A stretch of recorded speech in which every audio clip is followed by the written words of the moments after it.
Imagine a world without choices. Imagine you can't make your own decision. That wouldn't be a world for me. That wouldn't be a world for you. UIC. Tell them we're gonna be stronger. Together we can make it right. Our purpose is a better Jamaica for you and I. Gonna be stronger together. Time we all just unify. Our purpose is a better Jamaica for you and I. It is a natural right for every human being to be free. Free, so free. So the government is there to protect you and me. UIC objective is to liberate the citizens from colonial bondage, them regulation, them taxation. Rob Jamaica, we independent. Stronger. Imagine a world without choices.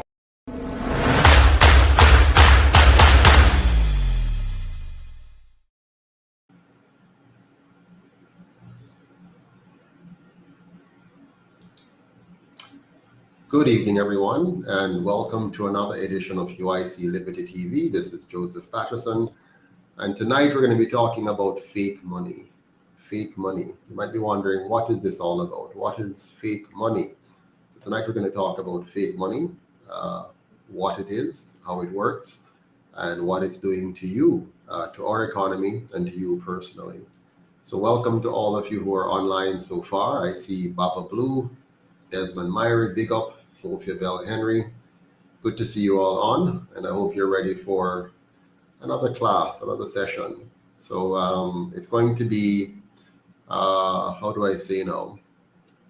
It should be quite eye-opening for you, I hope, because we're going to look at some pretty nuanced aspects to what we know as money. So let's get right into it tonight. Now, fake money, believe it or not, fake money is the cause of inflation. It is also the cause of devaluation. Fake money is the cause of the high cost of living that makes it difficult for you to earn enough as you work and for you to earn enough for you to retire with dignity. If you understand how this fake money works, you'll be in a better position to manage it, and you will not be fooled by the banks, the media, and politicians, at least not very easily. So it's my goal tonight to unmask what I believe is the biggest fraud ever perpetrated by mankind. Yes, it's a massive fraudulent enterprise that I'm going to unveil to you this evening. It is so big, it is so massive, and it is so successful that hardly 1% of us really understand it. And the weird part about it is that even though 1% of us don't understand it, or just about 1% of us understand it, it affects 99% of us daily. Every single day, you are losing a portion of your effort because of fake money, believe it or not, every single day. So welcome, Arlene Foster. Good to see you on. Good evening to you. Welcome, Craig McKenzie. Good evening. Hey, Craig, remember the days we used to talk about economics and stuff? This will be one of those nights. Welcome, Len Worth. Welcome, Carol Spence. Good to see you all on. So yeah, we're going to talk about fake money for the truth. Good to see you on as well. We're going to talk about fake money. It affects you in so many ways. Now, recently, I would have explained to you, fake freedom, fake democracy, fake independence. And so tonight we're going to talk about fake money. And this one is bigger than all of them. This one is the mother of all fake, what we call fake money. So please remember to share, like, comment, and get everyone you know to subscribe to UIC Liberty TV so that we can get the message out to a wider cross-section of Jamaicans here at home and abroad. So what do you know about money really? What is money to you? If I were to go around and ask you what is money, I'll probably get a as many answers as there are people around. So there are lots of different ideas of money, and I believe most people don't really know what money is. They have never taken the time to ask the question, what is money? In school, they have never really taken the time to teach you what exactly is money. You know about money, you work for money, you work hard for money, you spend money, you earn money, but you don't really understand what money is. So tonight you're going to get a perspective on money that hopefully will open your understanding tremendously.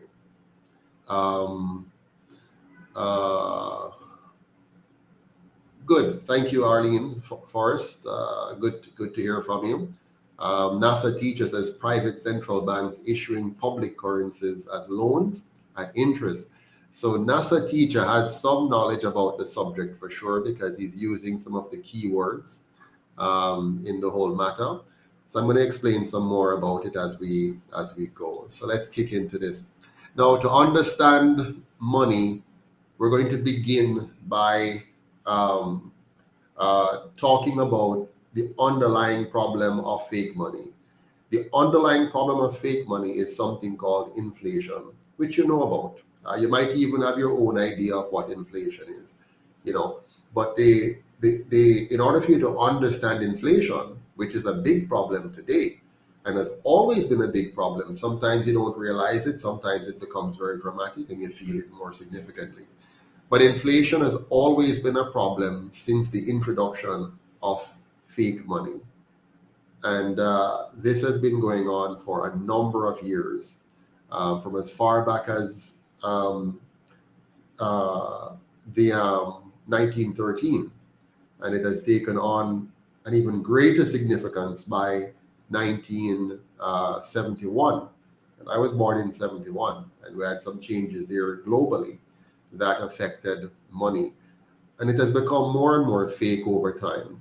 So again, to understand inflation, you need to understand what is money versus what we know of today as currency. And we seem to use those words interchangeably. You hear some people talking about money, and when they're talking about money, they also use the same words for currency, and we get them confused. Yeah?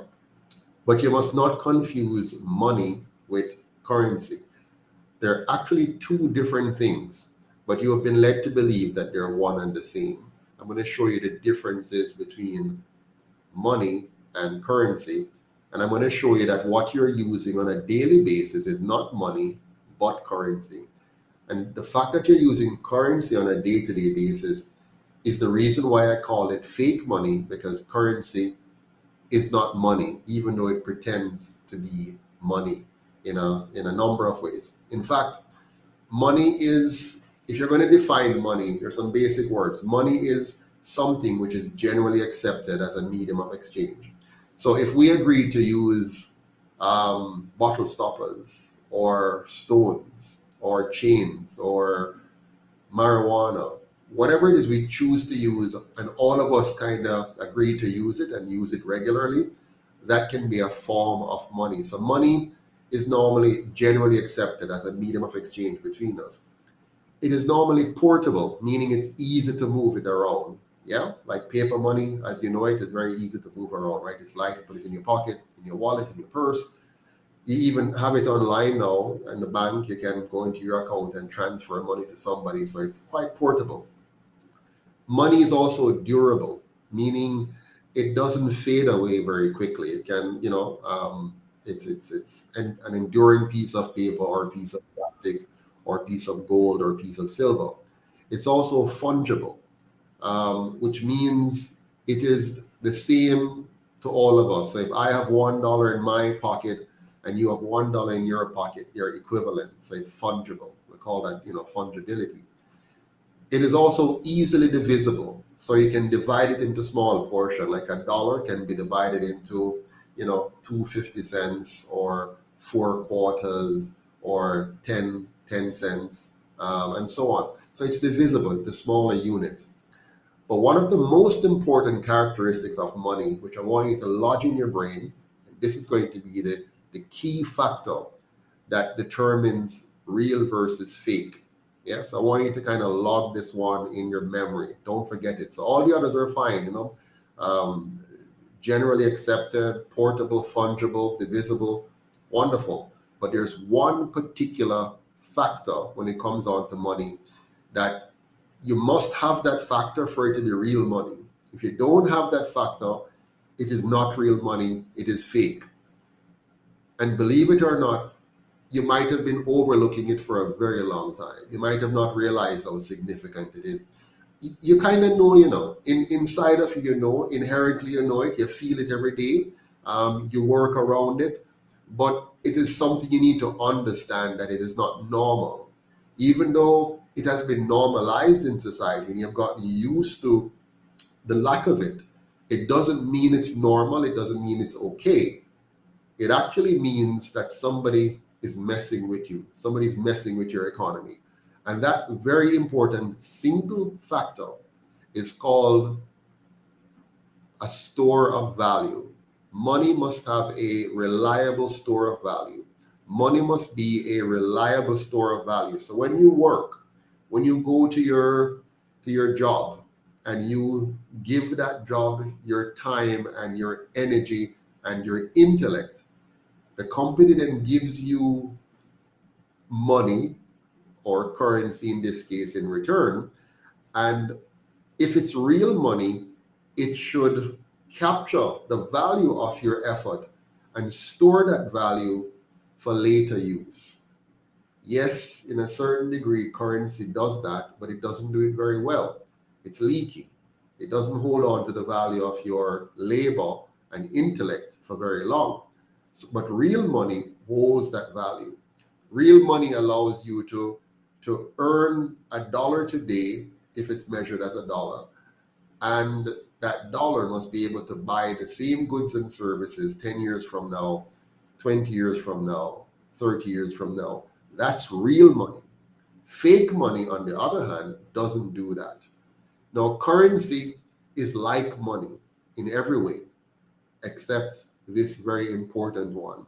So fake money is portable, it's durable, it's fungible, it's easily divisible into small change, but currency is not a reliable store of value.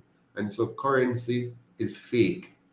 It is not good at storing your economic value. Now that's very important because remember, you're exchanging your time, your energy, your talent, your intellect for this piece of paper or these digits in a computer. And when you exchange the two, very quickly they're no longer equivalent, because shortly after you make the trade and you get the money for your labor that you have worked 5 years, 10 years, 20 years, 40 years, and that piece of paper or those digits on the computer screen do not retain their value, then it means that something has gone wrong. Somebody has robbed you somewhere. So currency is really fake money. And as such, it's always robbing you of your earnings. It's always robbing you of your purchasing power every single day. In other words, as soon as you earn it, its value is declining. So currency is not money. Let's let that sink in and remember that. Now, if you were to have earned 100,000 Jamaican dollars 5 years ago, and that 100,000 could have bought you the electricity that you want, the water you want, the food, the housing, rent, entertainment, travel, schooling for your kids, some healthcare services, and putting aside some for your retirement savings. If that was the case 5 years ago, today, it would not be able to do that. Because that 100,000 has shrunken in value significantly. It means that your purchasing power has been eroded, even though your productivity may have gone up. Even though you may be working harder, the money that you have earned has lost its value. Why is that? Why is this happening? I'm going to explain that. I want you to fully understand why is it your money is always losing value every single solitary day, no matter how hard you work. Why is it losing value so much? So this currency thing is a fake thing. Currency is based on a monetary system that is deliberately designed to cause it to lose value or purchasing power if you don't do something. It's designed to lose value if you don't do this thing. You have to constantly circulate that money in the economy in a profitable way in order to maintain the value. So it's like a current. And a current is only powerful if it keeps moving. The moment the current stops, it dwindles and dies and loses its power. It's the same thing with currency. Currency, current. So if the current stops, if you take the money and put it down, it's going to lose value. If you take the money and invest it in something which is not very profitable, it's going to lose value. So for your money to maintain its value, you always have to be on the lookout to find something profitable to do with this money. But that's very hard. Why is it so hard? Because remember, most of your daytime hours is spent slaving on the job. You're working for somebody, for the entire day, from you leave home maybe 6, 7 in the morning, try to get to work for 8:30, 9 o'clock. You dep on the clock for the whole period. You get a little bit of lunchtime. Then you back to work. You leave work at 5 or 6 o'clock, and you're stuck in traffic, maybe for an hour and a half, maybe. You finally get home. You're drained. You're exhausted from the work. You're tired. You don't have the time to go and study how to find the most profitable investment for the little money that you earn. In fact, most of your time is spent now with the bills. Which bills are going to pay, how much are going to put here, so the children's education, all that kind of stuff. So you're really busy. You're too busy really to become a genius at managing money, to spend time searching out the most profitable enterprise to put your money into. So guess what happened? You have a problem, because remember, your money is automatically going to lose value by design. This is designed deliberately by these people, right? They have designed it so that your hard-earned currency will not hold its value. You must find profitable means to invest it in. Remember, you just work. You have worked very hard for this money. You have put your life into it, a lot of energy, a lot of brain power. So you're tired now after 8, 9, 10 hours between traveling and work and stress from the boss, and you go home stress from the wife or stress from the husband, stress from the kids, stress from the neighbor. And then now you have this additional stress, a massive stress actually, because the value of your money is running away. Even if you don't understand what I'm talking about, this is something you feel every day. You feel it inside of you inherently. This is what makes you so stressed. It makes you very stressed out. It makes you depressed. It makes you anxious. It puts you on edge because you don't know what to do. Some of you don't even understand math, let alone economics, let alone finance, let alone investments. So you're stressed out and you get more gray hair than you need to. You feel like you're running fast, and the faster you run, you're not getting anywhere. You're running hard and fast, but you're still not able to catch up. You can't get ahead of the curve. This is the reason why we have such high levels of depression. People are highly medicated just trying to survive. Some people are on all kinds of drugs. This actually drives up crime. It actually pushes more men and women to commit all kinds of fraud, to steal from their employers, to steal from their customers, trying to cope, trying to manage, trying to exist in a system which is deliberately designed to rob them of their hard-earned income. Now, this is criminal actually, but they don't teach it to you like that. You just accept that inflation is normal. It is not normal.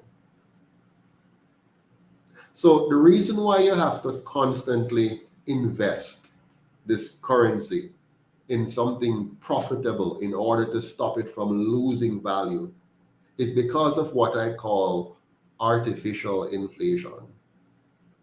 Now, this is far more dangerous than artificial intelligence, and the two of them are not similar in any way.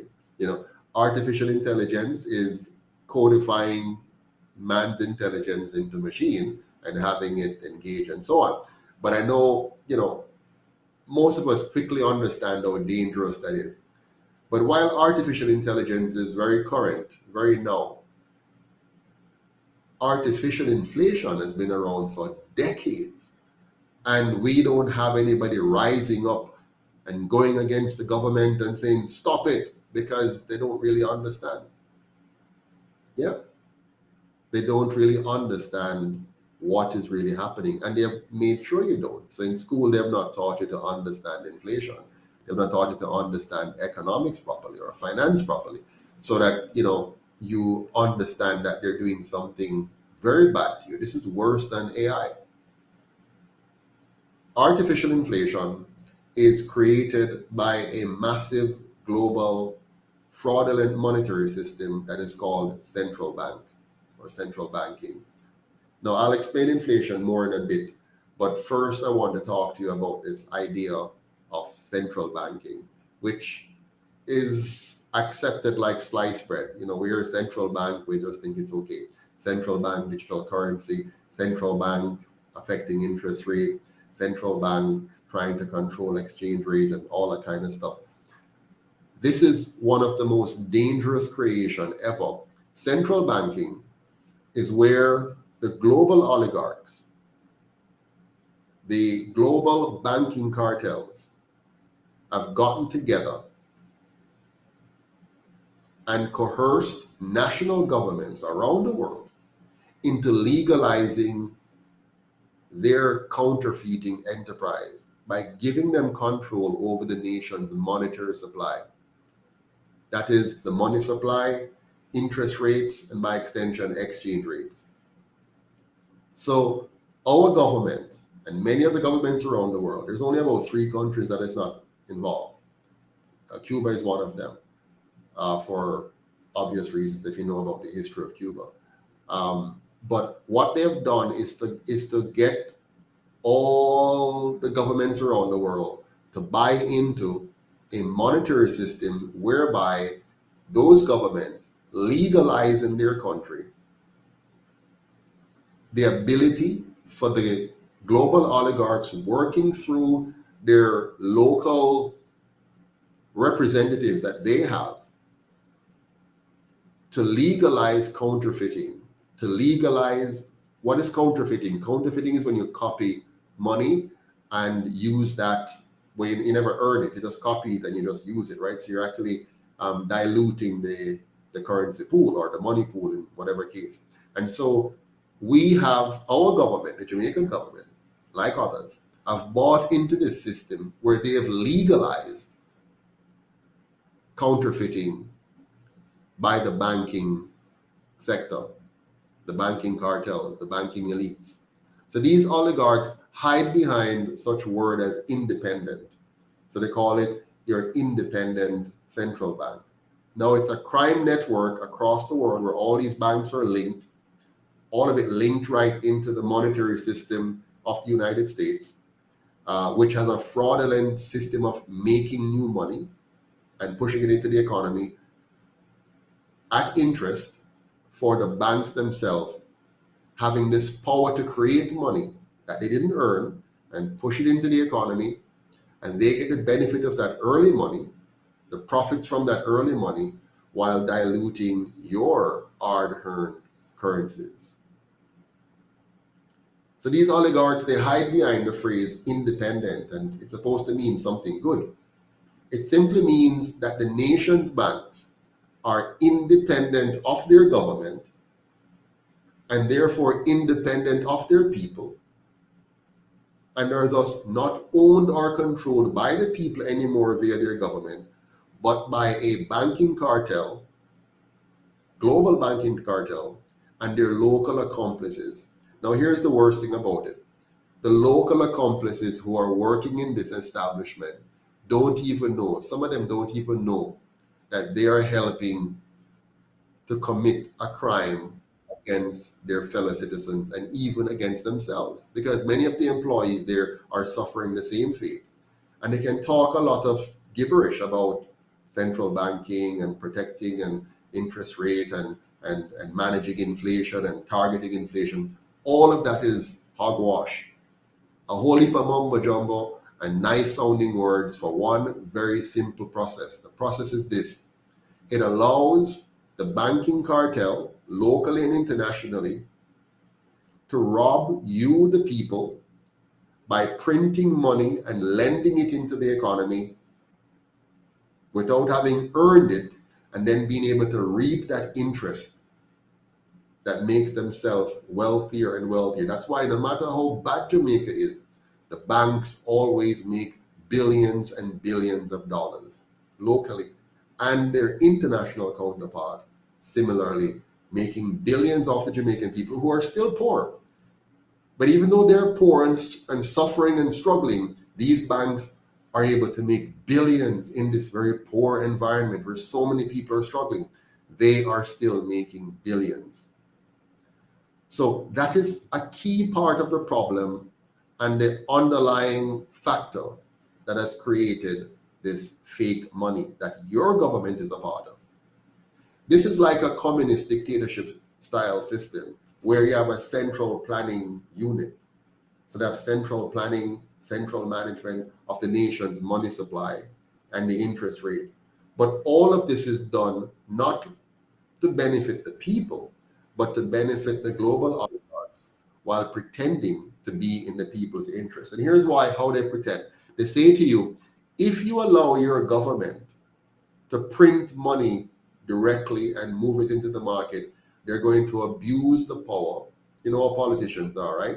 They're going to make a lot of lofty promises, and then they're going to print money willy-nilly, push it into the economy, and it's going to create massive inflation and severe economic challenges, which is true.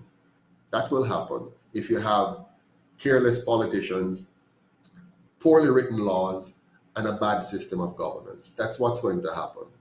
Now, what they've done is shifted that opportunity for evil from misguided politicians to sophisticated financial criminals.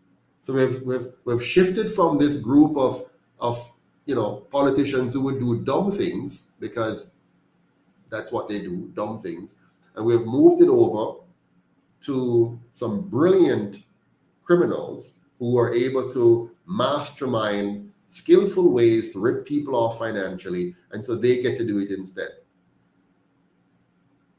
And they call that the solution. So they get our governments to legislate this central bank into being, this communist-like central authority. So they legislate it into being, and then the government abdicates its responsibility and give away our collective sovereignty, which also diminishes our individual sovereignty. When you give away the Bank of Jamaica, which they have done, you're giving away our control over our currency or over our money. You're giving away control over our economy, and you're placing that in the hands of some invisible people who are working through some minions who sit as representatives here in their banking hierarchy and system. So we have lost control long time ago, not just now. They have formalized it recently, but long time ago we have lost control of our economy. We're not in the driver's seat.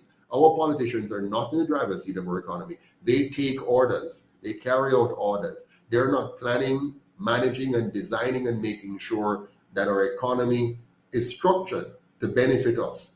They're making sure that they carry out the dictates of their colonial masters through the banking oligarchs to make sure the system works for them and not us. And that is why you are struggling to make ends meet each and every day. Not just here in Jamaica, it's the same across many other countries in the world, right? But Jamaica, we're feeling it a lot because we don't have old money here. All of the old money from slavery left Jamaica and went back to Europe.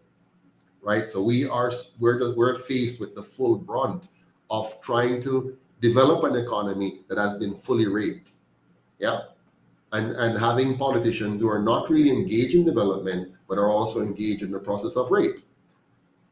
So the global oligarchs that I'm talking about, they're working through these central banks across the world.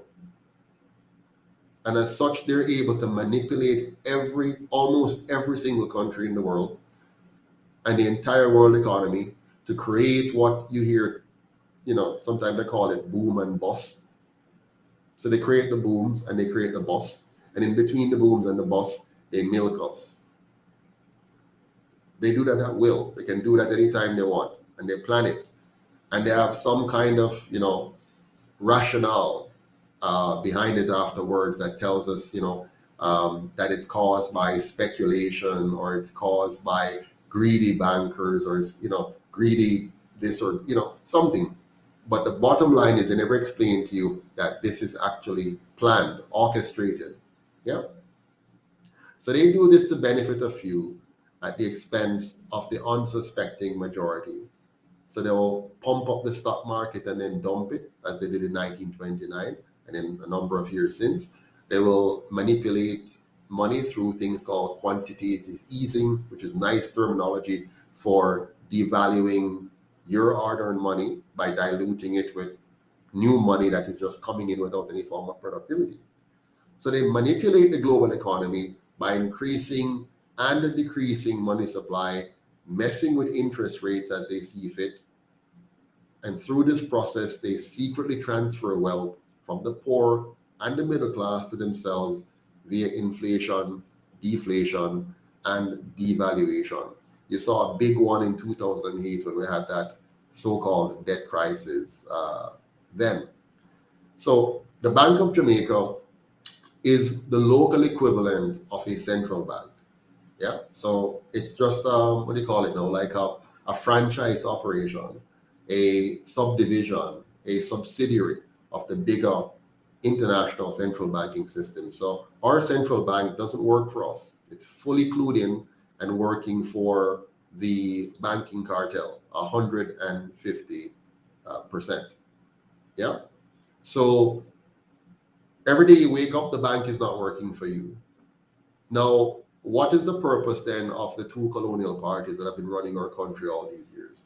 And they're asking us for 200%, but not asking, and are now taking a 200%, 300% increase. What is their purpose? They have not been engaged in defending Jamaica against the onslaught of these global oligarchs. They simply work for them, and they establish the arrangement in Jamaica and systematically carry out the plans that are set. And this set of plans wipes out your purchasing power. I'll give you an example. Let's say you have $100 today, right now, $100, and there is 5 apples in the economy, and you have $100, and your neighbor has $100, and your other neighbor has $100. So between the three of you, you have $300 on your 5 apples. It means if you all wanted those 5 apples, the maximum price any one of you can pay for those apples is $100. So the seller of that apple, his price is going to be within the $100 range. Now, if one of you suddenly got an extra $1,000, not by working, not by producing anything, you just got $1,000 in your hand, it means now that you will have the power to buy up all of those apples and deny the others. Not because you're smarter, not because you've worked harder and more productively, but because you were in a privileged position to counterfeit some money. That's the position that the banking oligarchs, the banking cartels, they're given this power to print and use more money. Now for Jamaica, it's a bit nuanced than that. I'm going to explain to you. So let's discuss what inflation is and how it robs you of your wealth by decreasing your purchasing power each and every year. Inflation, if you were to define it, is a decrease in the value of your money, or your currency, your hard-earned money. So inflation means the value of your money is coming down. You normally see that in the sense of prices going up. So they say, okay, a bread was $100 a few months ago, and now it's $150. You see that as price going up. But really, it means that if you were earning $100, you now need $50 more or 50% more to buy the same bread. So either way, the value of your money has gone down. Now, here in Jamaica, the government tells us on their website through the Bank of Jamaica that their target is 4 to 6% inflation every year. In other words, they're planning that prices should go up on average 4 to 6% per year. So they're telegraphing that to you, that is the plan that they have. Now, that is amazing. Now, you should be immediately upset. You should want to burn down the government. Why do you plan to steal 4 to 6% of my money every year? Why? Why are you telling me that you plan to do this? Now, if they take 6% a year of your value and you just do simple math, not the complex math, simple. This year you lose 6%. Next year you lose 12%. The following year you lose 18%. How could that be sensible?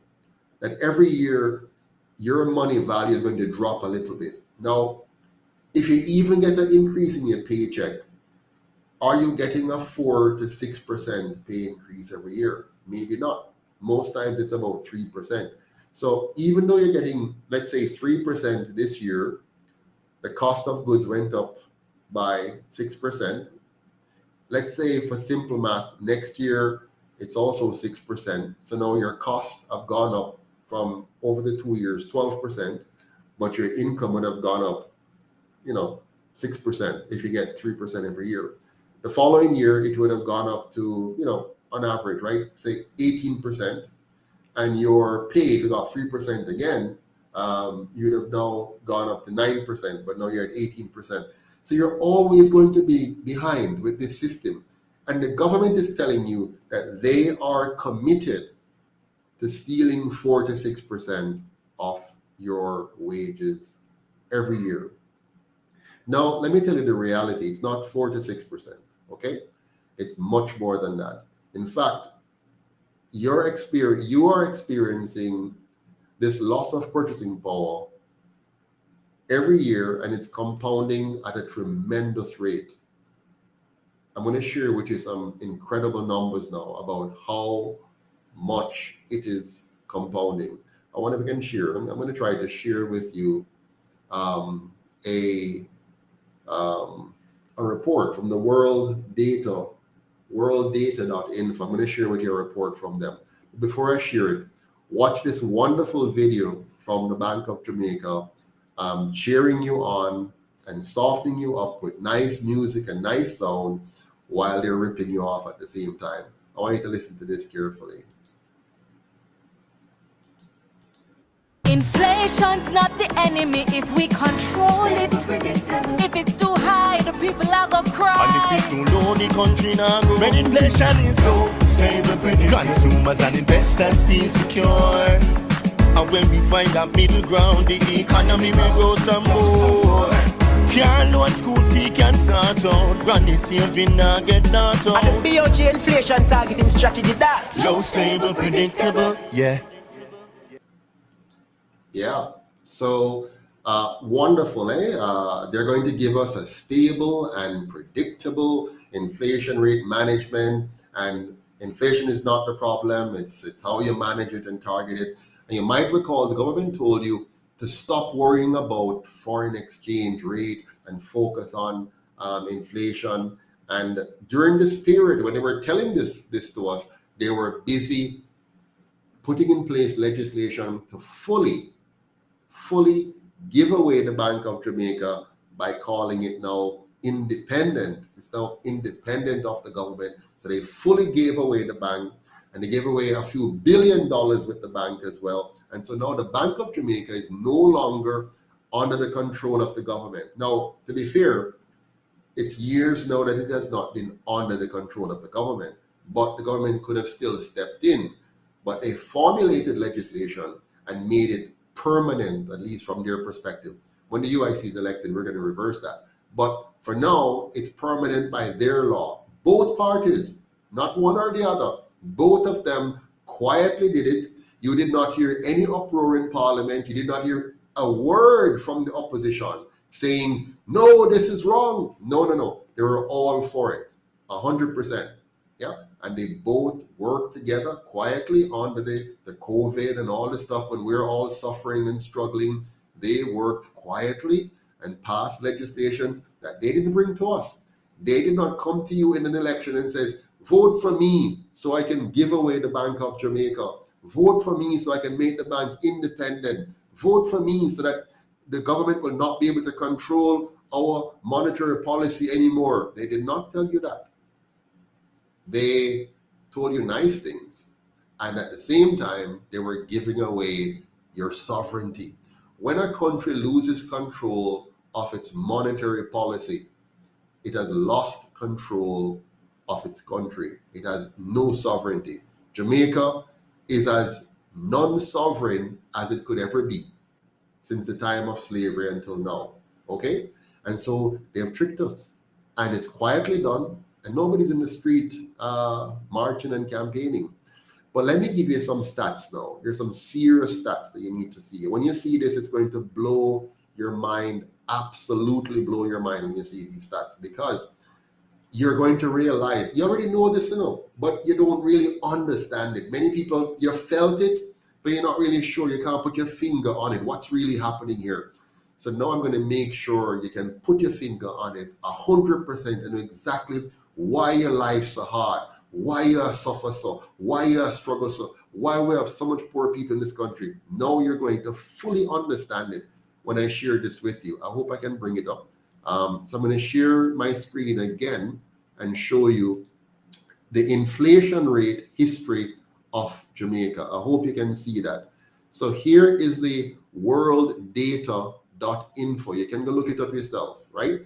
I'm going to walk you through this. I hope I can. Let me see if I can make the screen a little bigger for you so you can see, everything. Can you see it there? I hope you can see clearly.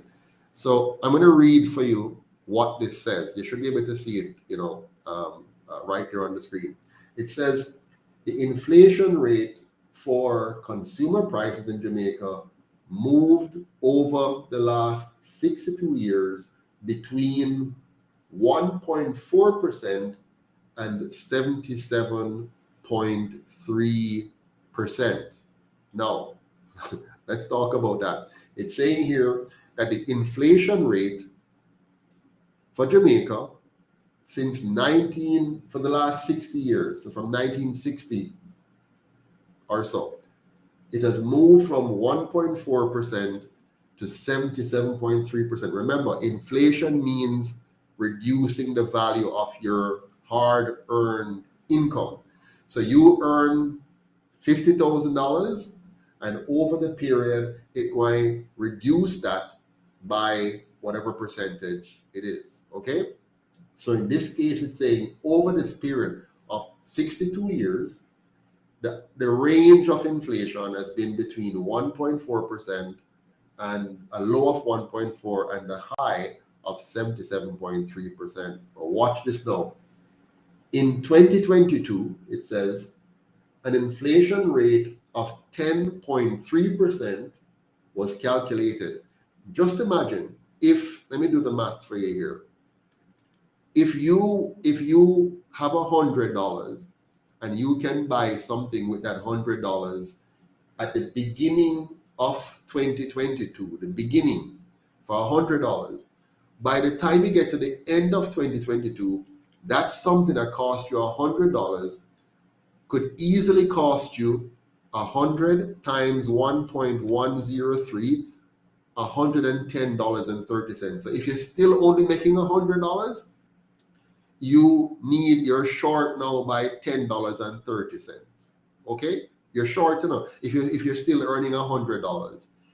If on the other hand, over that 1 year, your employer gave you a 3% raise, you would still be short $7.30 to buy that same product.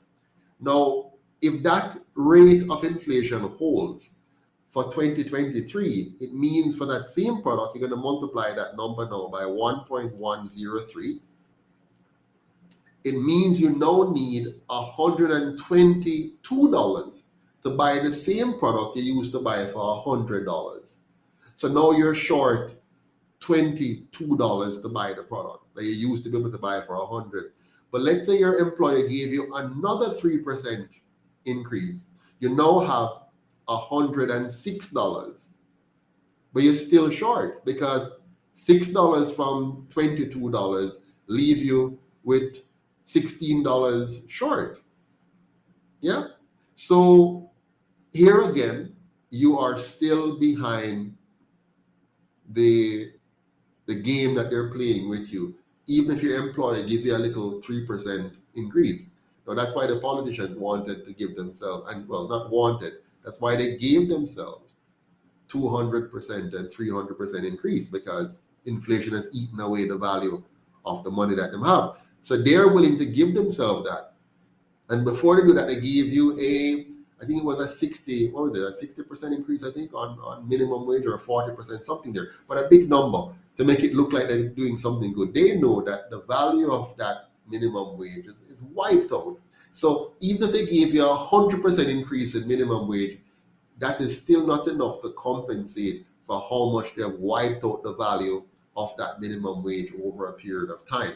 But watch me now. Back to this article. I want you to see the next line in it. It says, during the observation period from 1960 to 2022, the average inflation rate was 13.5%. The average inflation rate was 13.5% each year over this 62-year period. Listen to this now. The overall price increase, listen carefully, the real pricing is, let's say 13.5% was the average yearly. The overall increase, let me put it up so you can see. The overall increase, look at that. Let me dig it up for you, because I want you to know that I'm not trying to deceive you. I'm going to make it big and clear there on the screen. 100, you see that number? The overall increase was 182,266.56%. That is what these two colonial parties have done to you. So if you had $100 in 1960, and that $100 could buy you many things in 1960. In order for you to buy those same things today, you would need to have $182,000, $262.56 to buy the same amount of things you could buy with $100 in 1960, just before we got independence. You follow me? So what you can buy today with about $182,000 is what you could have bought in the 1960s for $100. They've wiped out the value of your money completely. That's what these two parties have done to you. It says here, the performance over the last 62 years compared to the US, if only a few countries, it says in only a few countries, the price increase is this high. Only a few countries. There are not many countries on the planet where this magnitude of price increase has occurred. It says, let me put it on screen so you can see it, because I want you to know that this is not some idle talk here. We're talking about what they have done to you, what they have done to your parents, your grandparents. This is what affected this is why our grandparents, many of them retired poor, in poverty. This is why you will likely retire poor and in poverty. Right now you might be okay because you feel strong and fit. You're 25 or 35 years old, or even 45 years old, at which point you should start to worry. And whatever little money you think you're going to get for your pension will be no match for what they're going to do to the value of your money using this fraudulent system here. So here it is. It says, in only a few countries, the price increase is that high. The Consumer Price Index, or CPI, of 77.3% in 1992, that's Mr. P.J. Patterson era, means that compared to the previous year, all prices increased by an average of 77.3%. In comparison to most other countries, this drastic price increase are no longer average. Usually, this is a sign of political or economic turmoil. And you know what that is, eh? This is the beginning of the FinSac era.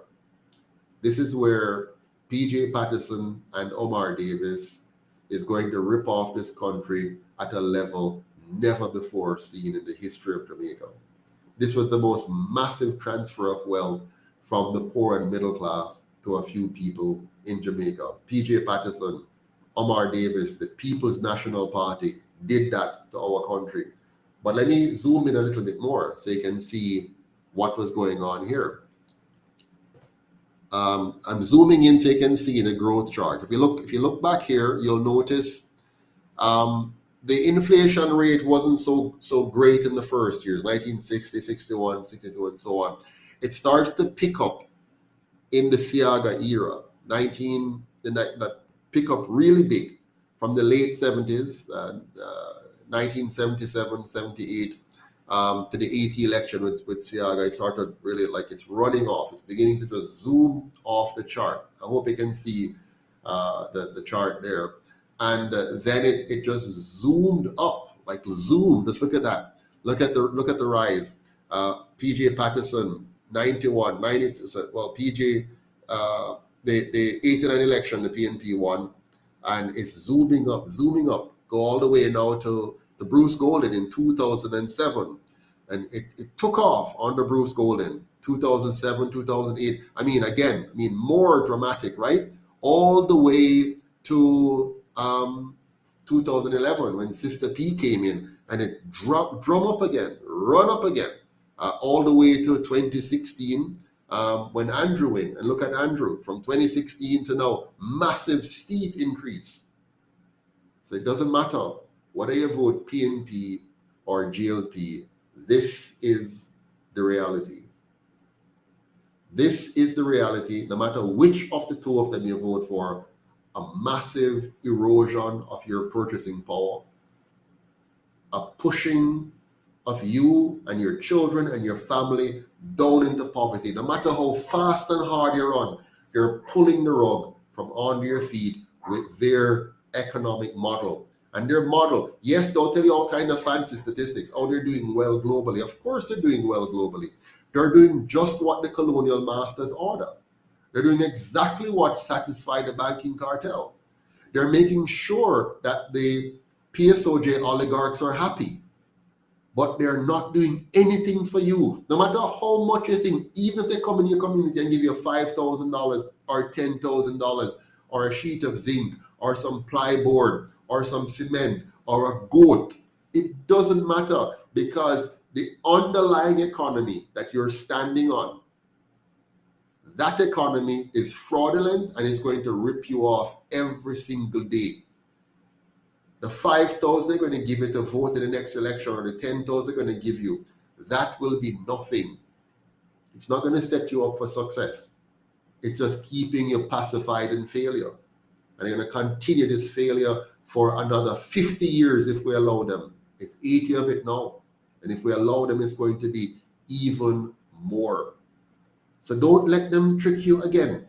They are not in this. No matter what they tell you, how much wonderful promises they're going to make you in this election. No matter how much Mark tried to talk patois to nice you up, and how much him talk about him going to fight against Andrew, he and Andrew are one and the same. They might look different, they might sound different, but they're a part of the same system. They take nice young little Andre Orton and bring him in. They're going to corrupt him the same way and make him just like, because he's a part of the system. The system is designed to undermine you, to rob you for the benefit of a few. Yeah? So there are two kinds of inflation that you need to understand. Two types of inflation. And you need to get a real good understanding of those two types. Type number one is called natural inflation. And type number two is what I call artificial inflation. So remember, natural inflation and artificial inflation. Now, natural inflation is when a particular good or service is in short supply due to some kind of natural causes. You can have a hurricane, a storm, which wipes out a particular crop. And so let's say you had, banana farmers across the country.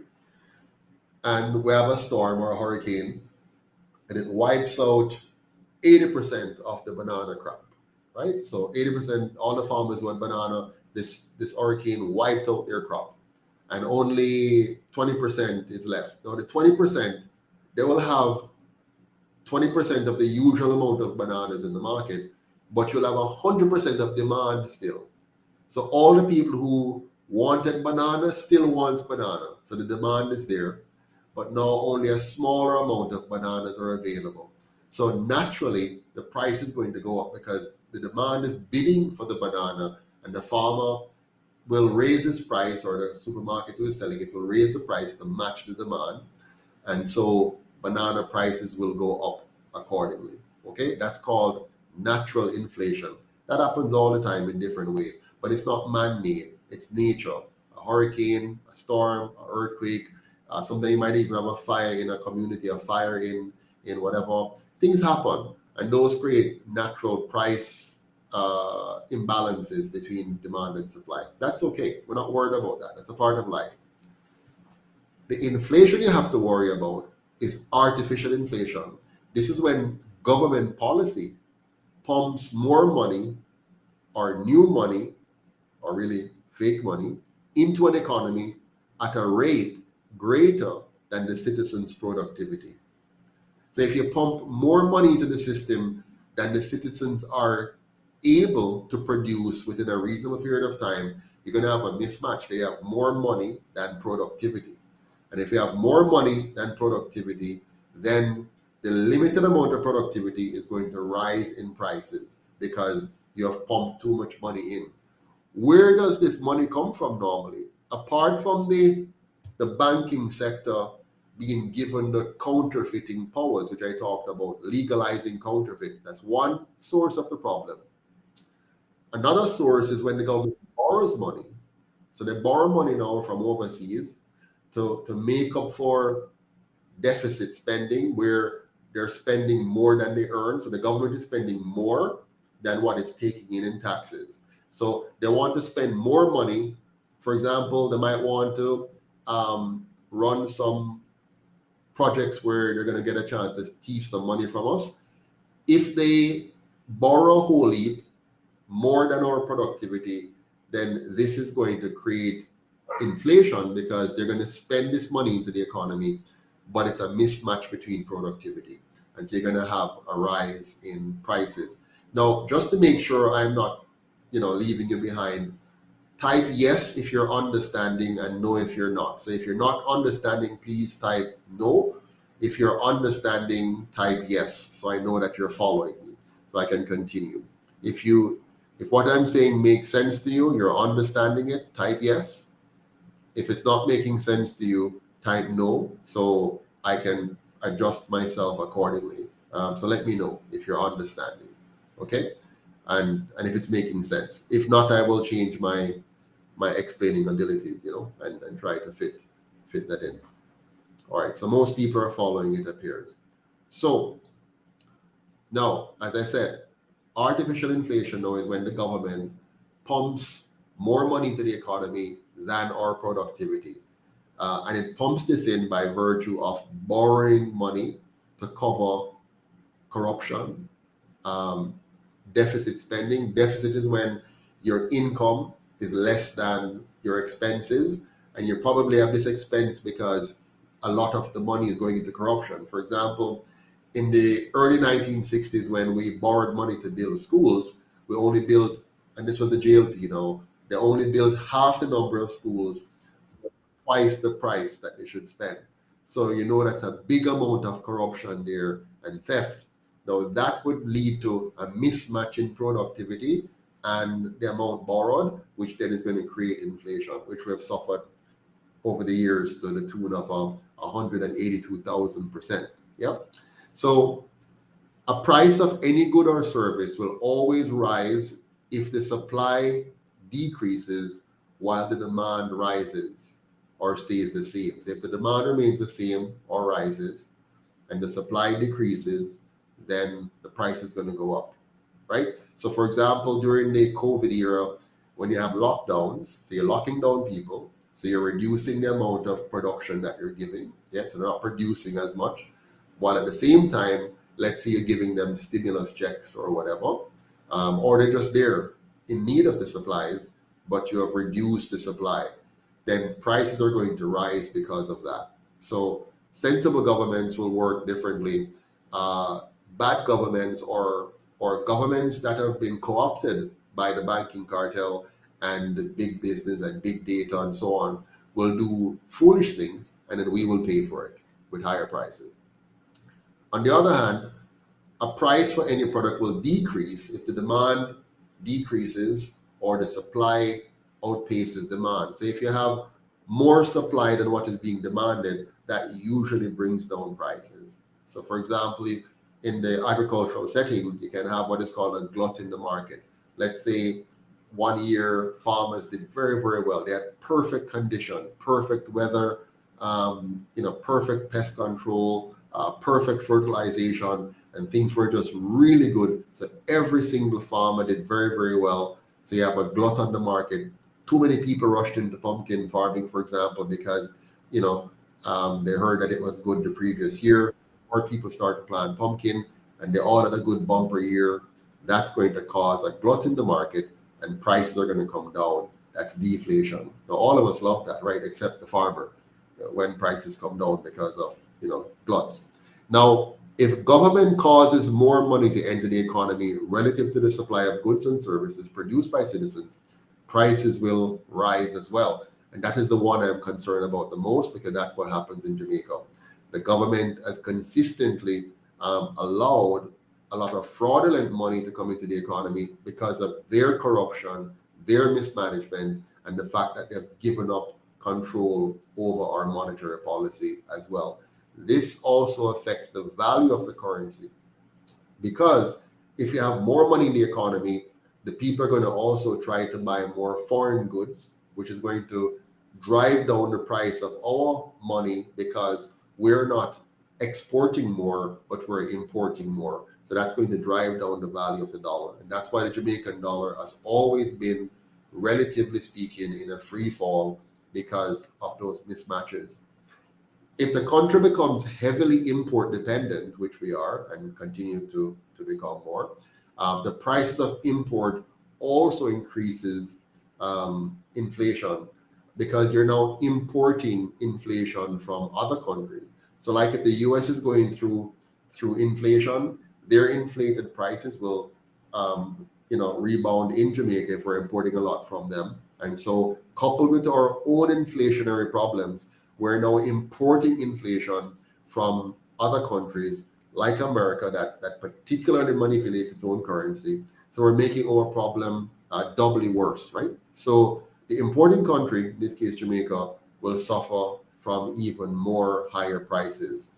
If you have other issues like wars and all that kind of stuff happening, that will further exacerbate the problem as well for the country.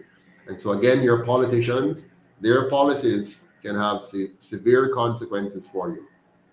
Now, Jamaica has always suffered from inflation caused by government borrowing more than our local productive capacity. which drives up prices and devalues our currency. As we become less productive, the value of our dollar also falls, which compounds the problem of excessive borrowing. So a lot of connections here. Now, how do we avoid artificial inflation? How do we stop this? The way to avoid artificial inflation caused by borrowing is to not borrow from banks at interest and instead produce our own money as needed to fund public goods and services that are actually going to increase our productivity to a degree greater than the new money that we produce to fund real GDP growth. I'll say that again. If we want to stem the tide of artificial inflation, we have to cut off Jamaica's relationship with the kind of banking practices that we've been doing and shift our government to stop borrowing money at interest unnecessarily. Sometimes you'll have to, but generally speaking, they don't have to. Take back the power of producing your own money, stop the banks from counterfeiting, produce your own money directly from the government, but only to the extent needed to increase our productivity and keep the two in tandem. What that will do, it will now bring your purchasing power in parity with your productive sector. It will cause your GDP to grow at a more organic rate, and you're going to end up with a country with a more balanced and stable economy. The way to avoid artificial inflation caused by importation now is to export as much or more than we import by developing solid competitive advantages in some key areas. The UIC has always outlined them. We have a competitive advantage in organic farming, which we have not exploited. We have a competitive advantage which we can develop in community tourism, which the UIC has explored and explained in other series. We can build a knowledge-based economy similar to Singapore and develop an advantage there as the largest English-speaking country in our region. So we have tools that we can use. We have things, but we cannot do that with two corrupt parties, with a corrupt system of governance, with a fraudulent constitution, a fraudulent monetary system. We can never achieve any of that under that, which is why the UIC is saying, let's do away with it. So our governments of the last 80 years failed to build an inflation-resilient economy by choosing to bind us to a fraudulent monetary system that undermines our economy and undermines our purchasing power as individuals and even as a country. This fraudulent monetary system allows banks to lend fake money they did not earn, to charge interest on this unearned fake money to both individuals and the government, which has fraudulently chosen to borrow from them this counterfeit or fake money instead of creating it directly the same way that the banks do. So all of this problem of our economy lies squarely in the hands of these two colonial parties. Now, what about the new bank notes that they're bringing in? The new bank notes that they're bringing in simply means more currency, which will further dilute the value of existing currency, which means more inflation, more loss of your purchasing power. They're masking this impact with a $2,000 note, since the 1,000 note is now significantly less valuable. So they're telling you all kind of nice things about the $2,000 note and how they're bridging the gap between 1 and the 5, and now it's going to hogwash. It's foolishness. The bottom line is they know that the smaller notes are now less valuable. That's why we no longer use the $5 and the 10 cents and the 20 cents and all these small, because they're now valueless. They're nothing. So they have to keep introducing new and higher notes to compensate for the destruction of the value of our money. That's all they're doing, nothing else. They're just destroying the value of our money each and every day and giving us fancy words, to hide the reality of what they're doing. And it's working because they know that you're not educated to understand this. You're not. And so they get away with it. So the new banknotes is a nice, beautiful way of diluting the currency more and covering their tracks for what they've done. The CBDC is going to be even more disastrous. The CBDC is going to make it easier to pump new currency faster and cheaper into the economy at the speed of light, at the press of a. Now, in the current form, they work through a mechanism, to print physical money. That's one small number, but one. They work through the banking system for the banks to do all of their corrupt things and lend money that they don't earn, and then they have to find ways to lend it and push up housing prices. Yes, bad. But with the CBDC, now they're going to have the ability to quickly, very, very fast, and very cheaply introduce new money into the economy to devastating effect. This will accelerate inflation and purchasing power devaluation like never before. So you're going to have a much harder time keeping up in the new economy which is coming. They're going to wipe you out faster than you can blink. So if you don't become financially savvy and knowing how to move money around fast, and you can't just earn your salary and then save some money, and it's not going to work. You have to find very creative ways, which means many people are going to lose even more, because you're going to be trying to find high return investments, and you're going to be prone to all kinds of things, and you're going to lose money very fast because you're going to make mistakes because you don't know what you're doing, to be honest. So the UIC solution is to introduce what I call free banking. Why do we call our solution free banking? Because it will free up the banking system, and it will free us from the global oligarchs and the local banking cartels by returning the Bank of Jamaica to the people of Jamaica, and by establishing real money.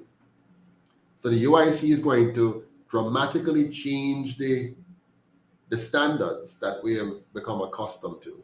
We're going to now shift into a very different way, the original way, the way that made sense many years ago when we had more stable economic situation, only that we were also more classist and racist.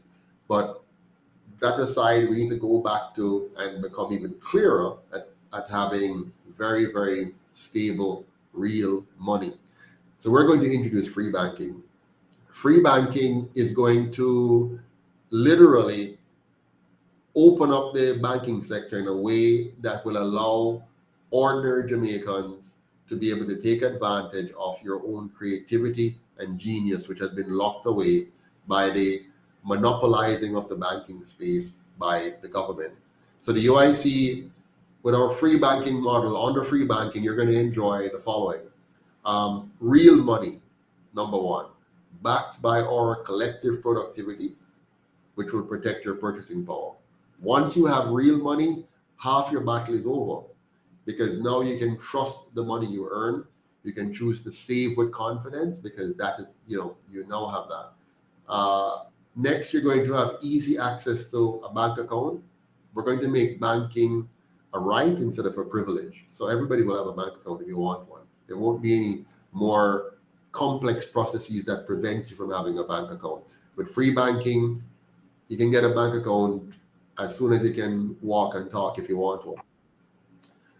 You're going to be able to freely hold, carry, and transact business in any amount of cash you desire. So no more government telling you how much cash you can carry with you and how much cash you can use in any given transaction. No more limits. You're free. It's your money. It's your life. You're free to do what you want with your money, as long as you're not using force or fraud to infringe on the life, the liberty, or the property rights of anybody else. We're going to make banking fees minimal to zero because of the new environment. So your deposit, your savings, your withdrawals, now you're going to have very low fees to no fees on your accounts because of this new model. Your account will never go dormant or unnecessarily lose value because the banks will no longer have the capacity to do that. The market space will be too competitive for them to do that anymore. We're also going to ensure that you earn competitive interest on your savings accounts and that you can actually save and retire with confidence, knowing that your purchasing power is fully protected. You won't have to go to work and work very hard and then have to be stressed out trying to find what to invest in order to preserve your purchasing power. Now you'll be able to save towards your retirement and save with confidence because your purchasing power will be there for you. We're going to ensure real competition in the sector. We're going to ensure you now have community options, community banking. You're going to have more investment varieties because we're going to free up you, the people, to be creative, to come up with new solutions that are not being prevented by government and bankers colluding to write legislations to push you out of the market and to make it a monopoly for a few banking cartels. We're going to cut that out and give you a truly free banking model that gives you the freedom to think, to create, to design, and to give us new products and new services that brings down cost, increases variety, and protect your purchasing power all in one. Finally, private banks will not be allowed to create money anymore. They will not be allowed to steal your purchasing power anymore. And the government will not be borrowing normally at interest anymore because they don't have to, they never had to, and we're going to turn that around and fix the economy once and for all.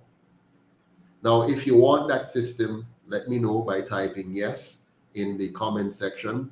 If you don't like that idea, type no so I can get your feedback and know what you're thinking and how it relates to you. So type yes if you want the system I'm proposing, and no if you want to stick with what they're giving you now, which is nothing. They're simply stealing from you right now. So type a yes for me if you support this approach that I call free banking, where you protect your purchasing power and ensure that you have more variety, lower costs, and no more dormant bank accounts or fees eating up all of your money from the bank. So in this new system here, this is going to inspire local investment, and that's important. We're not just looking for foreign investment. You want to empower your own people locally with laws and regulations that gives them the power, that empowers them to become investors in their own country. It's going to empower the diaspora to invest in Jamaica. We're going to eliminate artificial inflation. We're going to raise our standard of living by curtailing government debt at interest, freeing up capital for productive investments, while stabilizing the dollar and the economy for greater local and international investment. So we are going to put Jamaica on a new framework: good governance, good monetary system, a good education system, an economy that is bottom up, that is grassroots driven, a country which is safe, clean, and orderly, where every Jamaican, every single Jamaican can live, earn, and retire with dignity. If you want this for your country, for yourself and your children, remember to share, like, comment, and tell everybody you know to subscribe to UIC Liberty TV. We need to get the word out. We need to reach more people. You can bet your last dollar on this that the banking cartels who funded these two parties don't want you to hear this, don't want other Jamaicans to hear this.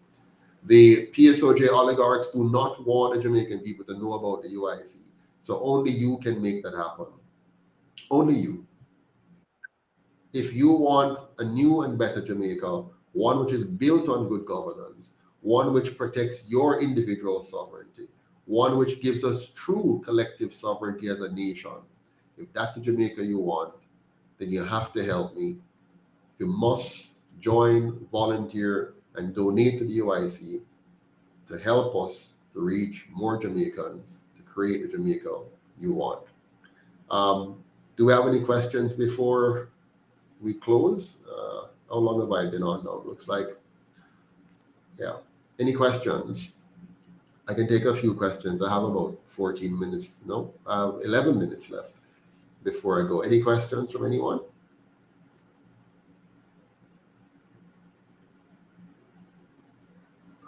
Any questions from anyone?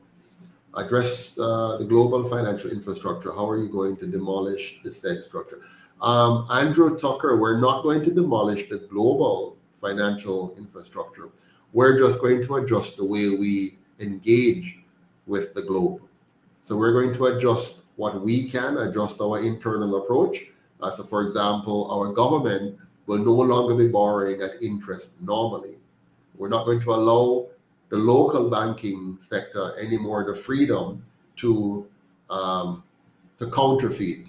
We're not going to allow them to channel capital only to certain sectors and pushing up the price of housing and certain things. We're going to now have capital dispersed throughout the economy, particularly at the small and micro enterprise level, so we can bring up our people. So we're going to shift the model of banking, the focus of banking, the purpose of banking, to again serve the people of Jamaica, or for the first time serve the people of Jamaica. And by people, I mean all the people, not just a few wealthy people at the top. It's a new system. Any other question? How can I learn about money, says For the Truth. You can search online. There are many things online you can see. You can just search and say, what is money? What is real money? And watch, them. What do you say about joining the BRICS? The BRICS. I have no problem with us engaging with other countries and trading outside of the US dollar. And that's the real, purpose of the BRICS. It's to go around the US dollars. But remember, in global politics, in geopolitics, the powers that be are always playing games, right, for their particular interests. So you have to make sure that you don't fall prey to another country's special interests. You have to protect your country, protect your sovereignty. So not everything that sounds good is good to just jump into.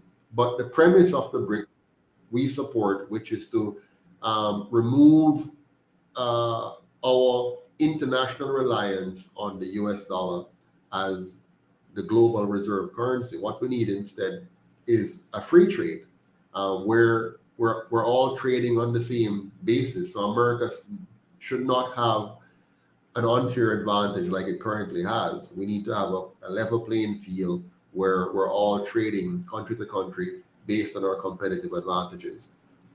Niga says, what say you when you take over to joining the BRICS? So I just answered that.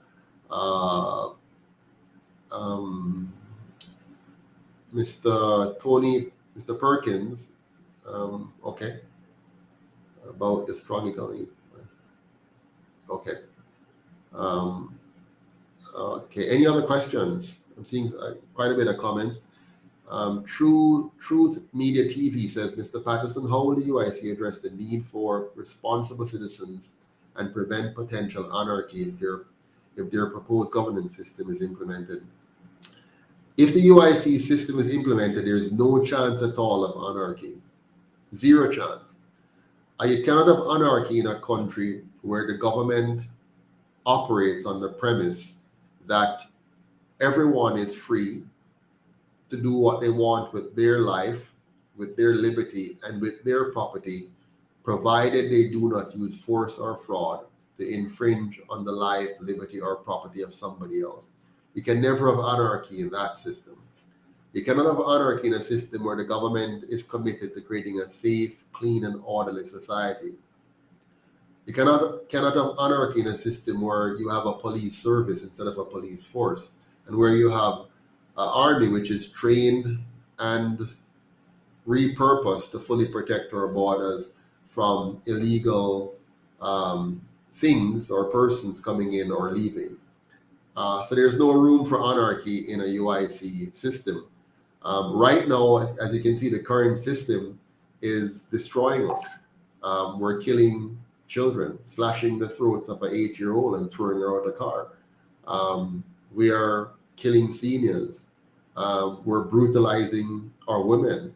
Our government is busy sponsoring all kind of foreign terrorism against our people, imposing foreign medication on us against our will, forcing foreign identification mechanisms on us, pushing foreign ideals of money and currency on us. So right now is what we should be afraid of, not what the UIC proposes.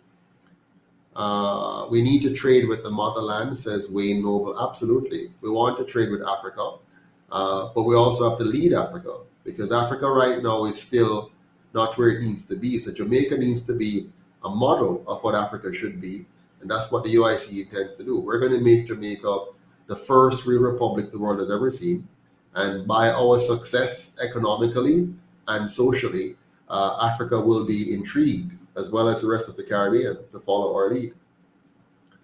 Mr. Patterson, what is Jamaican currency backed by? Jamaica's currency is backed by nothing. Jamaica's currency is backed by if anything, by a promise from the government, which is nothing at all. So all currency around the world, by the way, is backed by the US dollar, because if you're on the fraudulent monetary system, then you lend your existence to the US as your reserve currency. So you're backed by the US dollar, and the US dollar is backed by nothing but the power and might of the US government and its willingness to do things to preserve that status. If we were to be locked out of the global financial system, could the UIC system still work? Kamar is asking. Yes. Right now, Cuba is locked out of the system, and they're still surviving, even though they're making their own lives difficult by not liberating their people. So just imagine if we were in a situation like Cuba, but unlike Cuba, our people would actually be free, so they can produce and innovate and create, because their government would not be trying to stop them by making them into a monolithic, group. So Jamaica would be far ahead of Cuba, and Cuba is still surviving. But we wouldn't be locked out of the global system. What would happen is that the global system would be dealing with us on a different level. Unlike countries they can manipulate, we would not be manipulatable, and we'll have a very solid ground on which to stand. Jamaica is a failed state. It's an oligarchy. Politicians are only figurehead, says Jobless. That's true. Will you take back the energy in government control? Terrell is asking. It's not so much of taking back the energy. It is to create an energy policy that allows the Jamaican people to fully compete in the energy space. So not having any artificial barriers that gives monopoly status to any company, but rather having a very enabling environment that enables Jamaicans, the ordinary household, to sell energy back to the grid easily.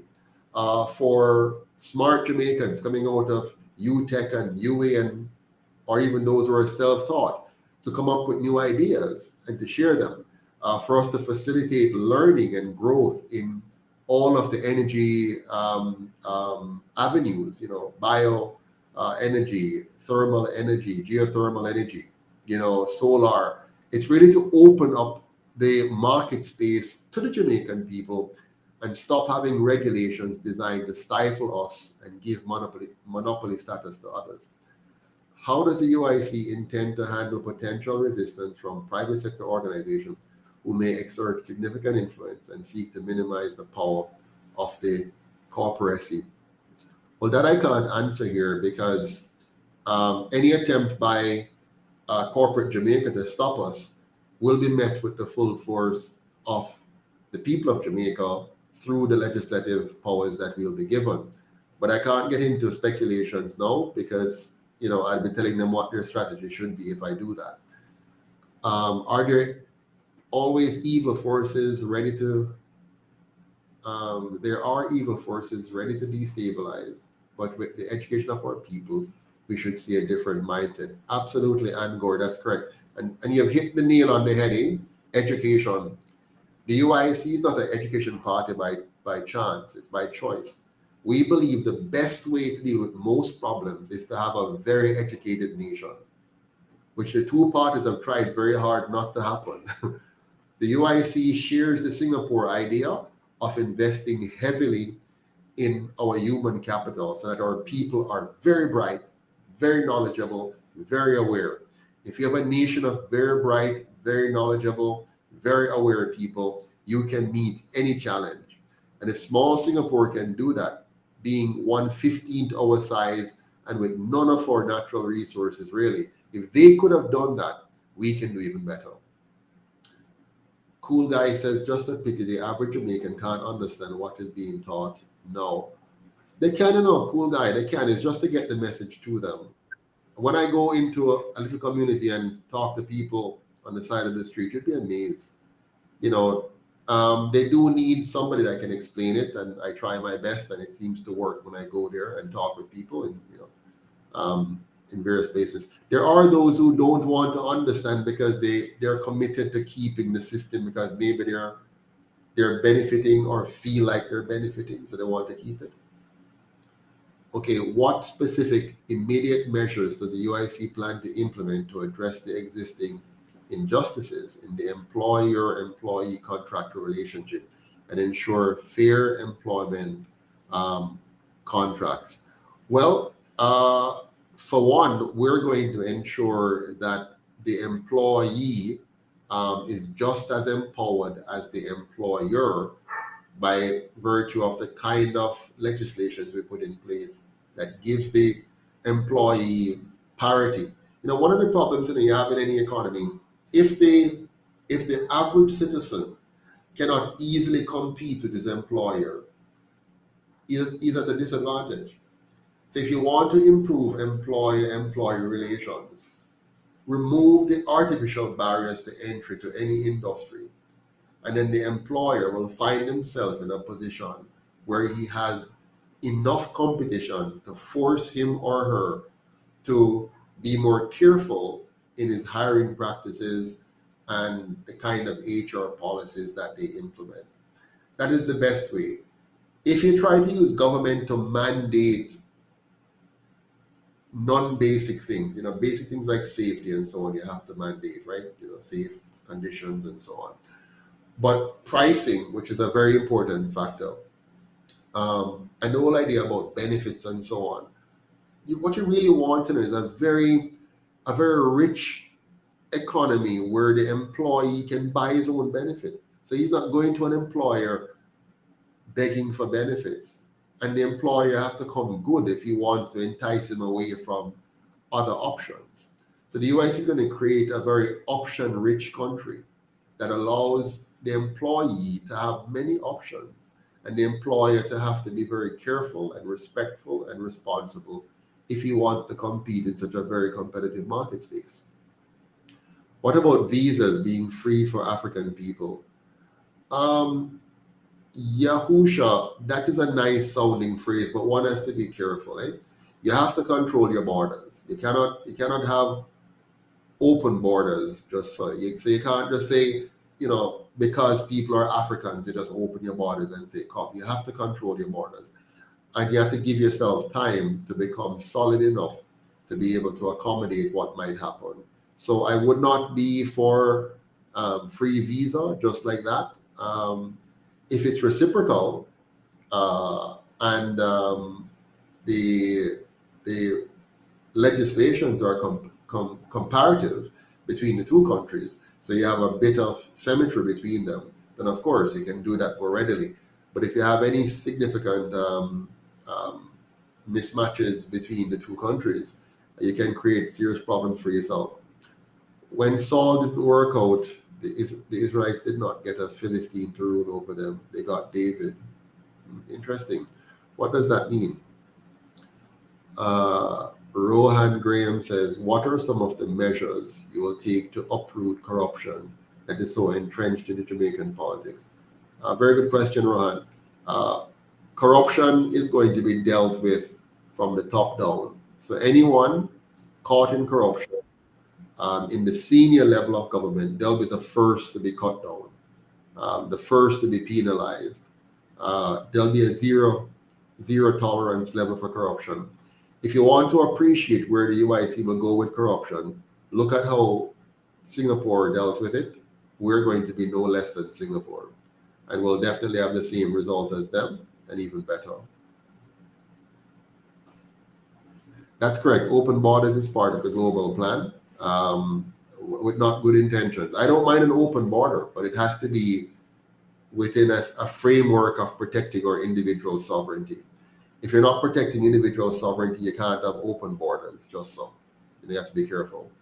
Anyways, I'm now 5 minutes over my time, so thank you all very, very much for being here tonight. Really appreciate having you on.